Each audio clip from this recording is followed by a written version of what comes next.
பர்சனலாக எனக்கு பிஜேபி மேலே பெரிய அபிப்பிராயம் கிடையாது. அது ஒரு மதவாத கட்சி அப்படின்ற மாதிரி தான் பார்க்குறேன். பட் ரியாலிட்டின்னு ஒன்று இருக்குல்ல, இப்போ அதிமுக மாதிரியான ஒரு கட்சிக்கு இழக்கிறதுக்கு நிறைய இருக்குது.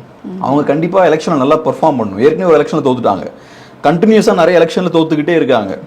அப்படி இருக்கும்போது இப்போ ஓரளவுக்காவது நல்லா டீசெண்டாக அவங்க பெர்ஃபார்ம் பண்ணணும். ஸோ அப்போ களத்தில் அம்மையார் ஜெயலலிதா இருக்கும்போது இருந்த சூழல் இல்லை. இப்போ கம்ப்ளீட்டாக சிச்சுவேஷன் மாறிடுச்சு. அப்போ ஏடிஎம்கேயோட கோர் ஓட்டர்ஸ் வந்து ரொம்ப ஸ்ட்ராங்காக இருந்தாங்க. நான் சொன்ன மாதிரி மைனாரிட்டிஸ் உள்ளே இருந்தாங்க, தேவர் வாக்குகள்லாம் உள்ளே இருந்தது. அதே போல் என்டிகே பிஜேபிலாம் இப்போ இவ்வளோ ஸ்ட்ராங்காக இல்லை, வீக்காக இருந்தாங்க. ஸோ அந்த ஓட்ஸும் ஏடிஎம்கேக்குள்ளே தான் இருந்தது.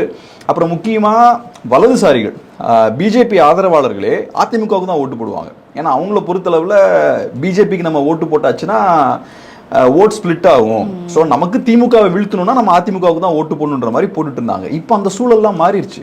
அம்மையார் ஜெயலலிதா இருக்கும்போது என்டிகே 1% ஓட்டு இருந்தாங்க, இப்போ 8% மாறி இருக்காங்க. பிஜேபி பிளஸ் பாமக போன தடவை எவ்வளவு